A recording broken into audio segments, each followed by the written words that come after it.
আচ্ছা বলেন তো জাহান্নামের সংখ্যা কত?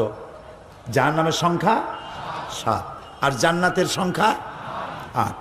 সূরা ফাতিহার মধ্যে আল্লাহ 7টি আয়াত নাজিল করেছেন। আল্লাহ রাব্বুল আলামিন সূরা ফাতিহা নাজিল করেছেন আয়াত কয়টা বলেন? আর জাহান্নামের সংখ্যা কয়টা? সূরা ফাতিহার 7টি আয়াতের শিক্ষা যদি কোনো মানুষ গ্রহণ করে আমল করে, আল্লাহ রাব্বুল আলামিন তার জন্য জাহান্নামের 7টি দরজা বন্ধ করে দিবে। আর জান্নাতের দরজা হচ্ছে, জান্নাতের মোট জান্নাতের সংখ্যা কয়টা? এখন জাহান্নাম বন্ধ যদি কারোর জন্য হয় তাহলে খোলা হবে কোনটা? জান্নাতের দরজা, যার জান্নাতের সংখ্যা হলো 8টা। এখানে মুমিনের 8টি বৈশিষ্ট্য আল্লাহ বর্ণনা করছেন। এই 8টি বৈশিষ্ট্য যদি কেউ গ্রহণ করতে পারে, আল্লাহর 8টি জান্নাতের দরজাই তার জন্য খোলা হয়ে যাবে।